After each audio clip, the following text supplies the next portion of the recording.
Hello everyone, welcome to undoubtedly with Anubhav again. जैसा कि हम लोगों ने पिछले 2 वीडियोस में पार्लियामेंट स्टार्ट किया था और लोकसभा और राज्यसभा के बेसिक इंट्रोडक्शंस के बारे में पढ़ा था। लोकसभा और राज्यसभा से रिलेटेड एक और टॉपिक है जो पार्लियामेंट का एक और पार्ट है, प्रेसिडेंट, जिसे आज हम लोग कवर अप करने वाले हैं। So we are gonna start the lecture of Indian president. India का जो प्रेसिडेंट होता है वो पार्लियामेंट का एक एसेंशियल पार्ट होता है, बट पार्लियामेंट की कभी भी कार्रवाई में वो शामिल नहीं होता, उनके एक्शंस में कभी वो इन्वॉल्व नहीं होते।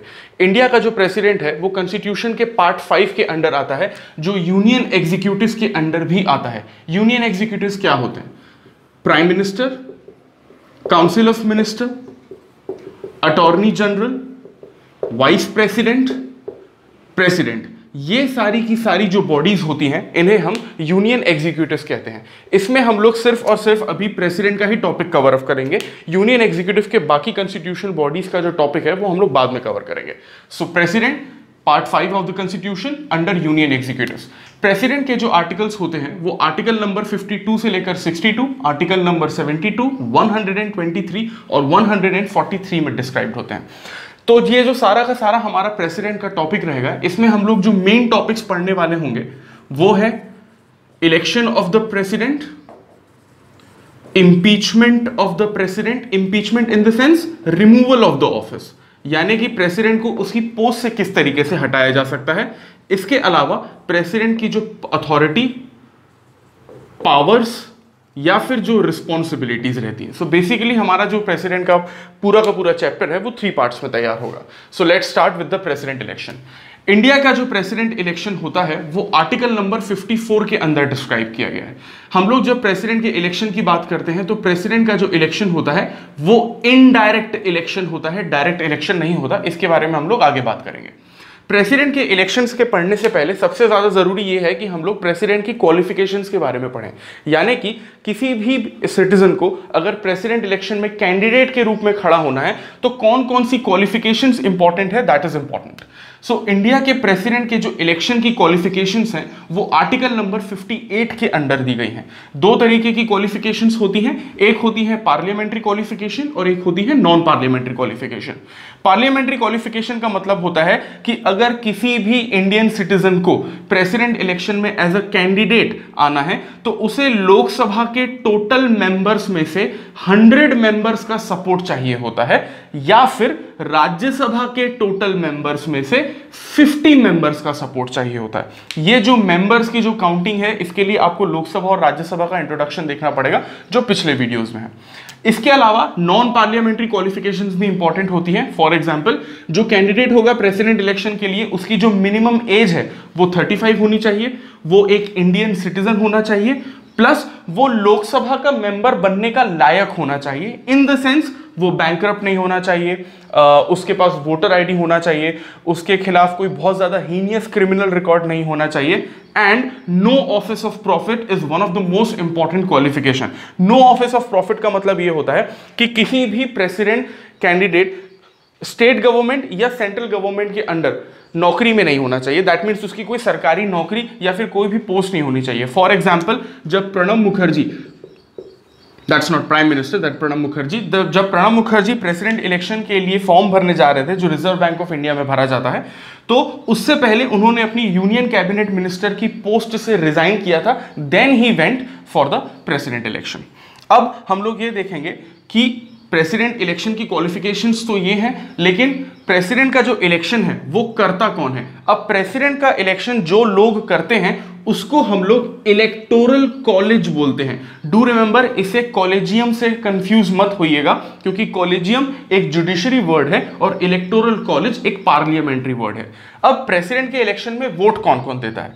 Number 1, elected members of Lok Sabha. हम लोग को मालूम है कि जो लोकसभा के टोटल मेंबर्स होते हैं वो 545 होते हैं, लेकिन जो इलेक्टेड मेंबर्स होते हैं वो 543 होते हैं, क्योंकि जो 2 मेंबर्स होते हैं वो प्रेसिडेंट इलेक्शन में पार्ट नहीं लेते, क्योंकि वो एंग्लो इंडियंस होते हैं और उनका नॉमिनेशन किया जाता है।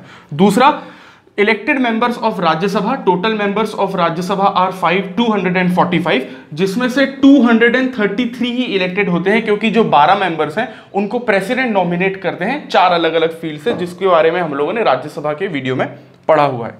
तीसरा, elected members of legislative assemblies and council. हमको पता है कि जो टोटल स्टेट्स हैं अब इंडिया में वो 28 हैं, तो 28 स्टेट्स में 28 लेजिस्लेटिव असेंबलीज हैं। For example MP, Maharashtra, Chhattisgarh की लेजिस्लेटिव असेंबलीज। तो इन लेजिस्लेटिव असेंबलीज के जो सारे इलेक्टेड मेंबर्स होंगे वो भी प्रेसिडेंट इलेक्शन में वोट देंगे। इसके अलावा कुछ ऐसे स्टेट्स होते हैं जहां पर लेजिस्लेटिव असेंबली के अलावा लेजिस्लेटिव काउंसिल्स होती हैं। फॉर एग्जांपल उत्तर प्रदेश, वहां पर लेजिस्लेटिव काउंसिल है, बिहार, महाराष्ट्र। तो कुछ अगर स्टेट्स में लेजिस्लेटिव काउंसिल्स हैं तो उन लेजिस्लेटिव काउंसिल्स के जो इलेक्टेड मेंबर्स हैं वो भी प्रेसिडेंट इलेक्शन में वोट देंगे। लेजिस्लेटिव काउंसिल्स का जो टॉपिक है वो हम लोग अलग से कवर अप करेंगे। इसके अलावा जितनी भी हमारी यूनियन टेरिटरीज हैं, as we all know 8 union territories हैं, क्योंकि दमन एंड दीव को एक और यूनियन टेरिटरी से कोलार्ज कर दिया गया है। तो 8 यूनियन टेरिटरीज में से जितनी भी यूनियन टेरिटरीज में लेजिस्लेटिव असेंबलीज होती हैं, दैट मींस 3 यूनियन टेरिटरीज में लेजिस्लेटिव असेंबली है, that is Jammu and Kashmir, Delhi and Puducherry. तो ये जो 3 यूनियन टेरिटरीज की लेजिस्लेटिव असेंबलीज हैं, इनके इलेक्टेड मेंबर्स भी प्रेसिडेंट इलेक्शन में वोट देते हैं। डू रिमेंबर, दिल्ली और पुदुचेरी के जो मेंबर्स हैं उनको प्रेसिडेंट इलेक्शन में वोट देने का राइट हमेशा से ही नहीं मिला था, बल्कि 70th कॉन्स्टिट्यूशनल अमेंडमेंट 1992 में मिला था। और जम्मू कश्मीर के जो मेंबर्स हैं उनको वोट देने का जो राइट है वो 31 अक्टूबर 2019 के बाद ही दिया गया है। सो ये है हमारी qualifications, parliamentary and non parliamentary, और ये है हमारा पूरा का पूरा इलेक्टोरल कॉलेज। अब इसके आने वाली जो नेक्स्ट स्लाइड है इसमें हम लोग ये देखेंगे कि प्रेसिडेंट के इलेक्शन की जो कंप्लीट प्रोसेस है वो कैसे होती है।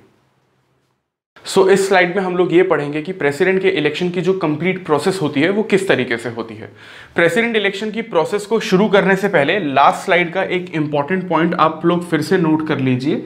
यूनियन टेरिटरीज के जो इलेक्टेड मेंबर्स होते हैं उनको भी प्रेसिडेंट इलेक्शन में वोट देने का राइट होता है, लेकिन दिल्ली एंड पुदुचेरी के जो इलेक्टेड मेंबर्स होते हैं, इनकी लेजिस्लेटिव असेंबली के जो इलेक्टेड मेंबर्स होते हैं, इनको प्रेसिडेंट इलेक्शन में जो वोटिंग राइट मिला था वो 70th constitutional amendment, CA in the sense constitution amendment 1992 में मिला था। और जम्मू एंड कश्मीर के जो लेजिस्लेटिव असेंबली के जो इलेक्टेड मेंबर्स हैं उनको प्रेसिडेंट इलेक्शन में जो वोटिंग राइट मिला है वो 31 अक्टूबर 2019 के बाद मिला है, क्योंकि 31 अक्टूबर 2019 को Jammu and Kashmir reorganization act parliament से पास हुआ था। तो अब हम लोगों ने इलेक्टोरल कॉलेज पढ़ा है पिछले साइड में, अब वो इलेक्टोरल कॉलेज वोटिंग किस तरीके से करते हैं हम लोग वो देखते हैं।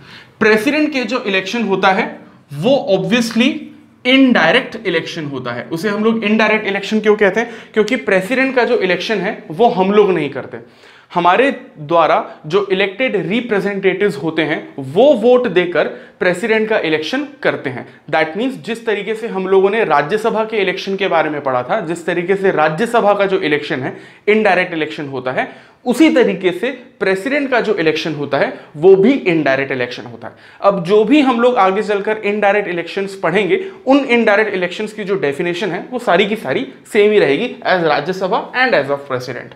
सो प्रेसिडेंट का जो इलेक्शन होता है उसकी जो प्रोसेस का नाम है वो थोड़ा सा बड़ा है, proportional representation by means of the single transferable vote system. इस प्रोसेस को आपको याद करना है। यूपीएससी में तो इस तरीके के सवाल नहीं पूछे जाते, लेकिन एमपीपीएससी में थोड़े से लोअर लेवल के कॉन्स्टिट्यूशन के सवाल पूछे जाते हैं, तो उसमें इस तरीके का सवाल पूछा जा सकता है। You need to remember the process, proportional representation by means of the single transferable vote system.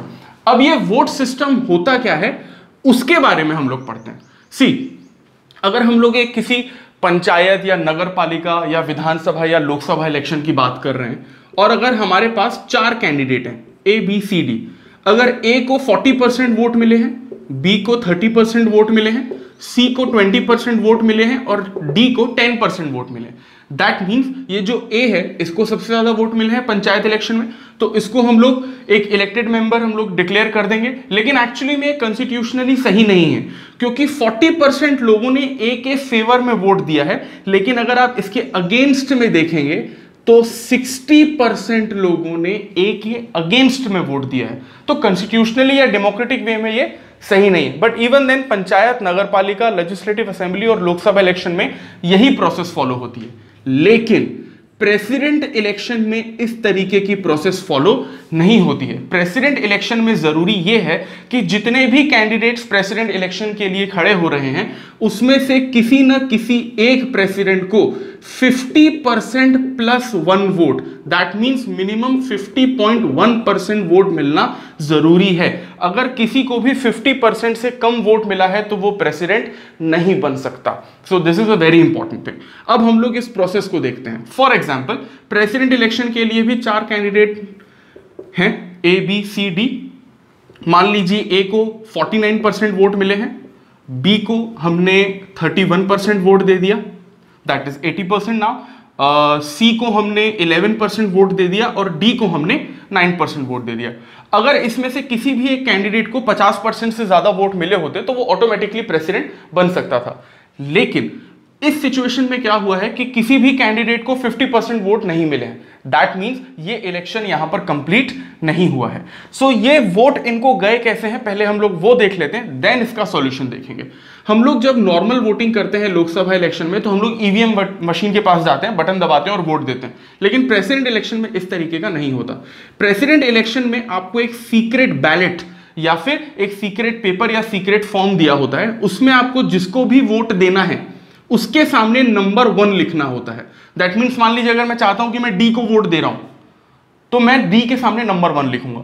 लेकिन यहां पर मुझे अपनी सेकंड और थर्ड प्रायोरिटी भी सेट करनी होगी। अगर डी नहीं होता तो मैं किसे चुनता, तो मान लीजिए मैं चुनता ए को। अगर ए नहीं होता तो मैं बी को चुनता और अगर बी नहीं होता तो मैं सी को चुनता। So I have to set the priorities. इस तरीके से वोटिंग होती है प्रेसिडेंट इलेक्शन में। अब हम लोग इस सिचुएशन पर वापस आते हैं। यहां पर हमने देखा किसी को भी 50% वोट नहीं मिले हैं, तो ये जो इलेक्शन है ये अब सेकंड स्टेज पे जाएगा। इस सेकंड स्टेज पे जाने की जो प्रोसेस होती है इसी को हम लोग सिंगल ट्रांसफरेबल वोट सिस्टम बोलते हैं। यहां पर देखिए, यहां पर कौन सा ऐसा कैंडिडेट है इन चारों कैंडिडेट्स में जिसके जीतने की जो पॉसिबिलिटीज हैं वो बिल्कुल जीरो है, दैट इज डी, क्योंकि उसको सिर्फ 9% वोट मिले हैं। तो हम लोग जिन 9% लोगों ने डी को वोट दिया है उसका बैलेट पेपर उठाएंगे। यानी कि मैंने भी डी को वोट दिया था तो ये नंबर 1 तो मेरा क्रॉस हो गया। अब जिन 9% लोगों ने डी को वोट दिया है उन सभी 9 के 9% लोगों की जो सेकंड प्रायोरिटी थी उसको देखेंगे और उस सेकंड प्रायोरिटी को हम लोग एडअप करेंगे। जैसे कि यहां पर मैंने डी को नंबर 1 दिया था और सेकंड प्रायोरिटी मैंने किसको दी है, ए को दी है। दैट मींस मेरा वोट जो पहले डी को गया था अब वो जाकर किसको शिफ्ट हो जाएगा, ए को शिफ्ट हो जाएगा। तो फॉर एग्जांपल अगर ये 9% है और इसमें इन 9% वोट्स में से 5% लोगों ने सेकंड प्रायोरिटी अगर ए को दी थी, बाकी के 2% ने सी और डी को दी थी, तो टोटल यहां पर कितना हो गया, 54%, 33% एंड 13%। तो यहां पर हम लोग देखते हैं कि जो डी के जो वोट्स हैं उनको रीडिस्ट्रीब्यूट किया गया था सेकंड प्रायोरिटी के हिसाब से। तो जो ए है उसको 50% से ज्यादा वोट मिल गए और वो प्रेसिडेंट बन गया। मान लीजिए अगर सेकंड स्टेज में भी अगर ऐसा हो जाता है कि किसी को भी 50% वोट ना मिले तो ये जो इलेक्शन की प्रोसेस है वो थर्ड स्टेज पे जाएगी और थर्ड स्टेज पर किसी ना किसी को 50% वोट मिल जाएंगे। अगर आपको इस प्रोसेस को फिर से समझना है तो प्लीज आप थोड़ा सा पहले जाइए वीडियोस में, इसको दोबारा चलाइए और समझ लीजिए। It's a very easy process. So अब जैसे ही किसी को 50% वोट मिल जाते हैं और वो जो है वो प्रेसिडेंट इलेक्शन में इलेक्ट हो जाता है, जीत जाता है, तो क्या प्रोसेस होती है। नंबर 1, प्रेसिडेंट को ओथ दिलवाई जाती है, प्रेसिडेंट को शपथ दिलवाई जाती है। प्रेसिडेंट को ओथ कौन दिलवाता है, चीफ जस्टिस ऑफ इंडिया। लेकिन मान लीजिए अगर चीफ जस्टिस ऑफ इंडिया किसी भी वजह से अवेलेबल नहीं है तो सुप्रीम कोर्ट का जो सीनियर मोस्ट जज होता है वो प्रेसिडेंट को ओथ दिलवाएगा या शपथ दिलवाएगा। एक बहुत कॉमन क्वेश्चन है, प्रेसिडेंट का अपॉइंटमेंट कौन करता है। इट्स वेरी इंपॉर्टेंट, प्रेसिडेंट का कोई भी अपॉइंटमेंट नहीं करता, प्रेसिडेंट बाकी सबका अपॉइंटमेंट करता है। क्यों? क्योंकि अगर आपको किसी का अपॉइंटमेंट करना है तो जरूरी है कि आप उससे अपर अथॉरिटी पे हो और प्रेसिडेंट से अपर अथॉरिटी पे नहीं होता, क्योंकि president is also known as first citizen of India. So president से ऊपर कोई है ही नहीं कॉन्स्टिट्यूशनल बॉडीज में, इसीलिए प्रेसिडेंट का अपॉइंटमेंट कोई नहीं करता, बल्कि प्रेसिडेंट सबका अपॉइंटमेंट करता है, जैसे prime minister, council of minister, high court and supreme court जजेस। प्रेसिडेंट का जो टेन्योर होता है, यानी कि उसका जो कार्यकाल होता है, वो 5 साल का होता है, 5 इयर्स का होता है। प्रेसिडेंट का जो टेन्योर है वो आर्टिकल नंबर 56 में दिया गया है। अब प्रेसिडेंट का जो टेन्योर है वो स्टार्ट कब होता है? जब उसकी ओथ ली गई है? नहीं। जब उसका अपॉइंटमेंट तो होता ही नहीं है? नहीं। लेकिन जब प्रेसिडेंट पहली बार अपने ऑफिस में एंटर करता है, the very first day on which the president enters his और हर ऑफिस, उस दिन से प्रेसिडेंट का जो टेन्योर है वो स्टार्ट होता है। एक और चीज आप लोगों को याद रखनी है, ये जो हमने प्रेसिडेंट के इलेक्शन की प्रोसेस पढ़ी है, सेम प्रोसेस राज्यसभा के मेंबर्स को इलेक्ट करने की भी होती है। सो इस चैप्टर में हम लोगों ने ये पढ़ा है कि प्रेसिडेंट का इलेक्शन किस तरीके से होता है, उसकी प्रोसेस क्या होती है, प्रेसिडेंट की क्वालिफिकेशंस क्या होती हैं, और कुछ इंपॉर्टेंट पॉइंट्स। अब इसका जो नेक्स्ट लेक्चर होगा उसमें हम लोग ये देखेंगे कि प्रेसिडेंट का जो इंपीचमेंट है या उसका जो रिमूवल ऑफ द ऑफिस है वो किस तरीके से किया जाता है। सो प्रेसिडेंट के आने वाले पार्ट्स के लिए you have to subscribe the channel for your more knowledge. Thank you.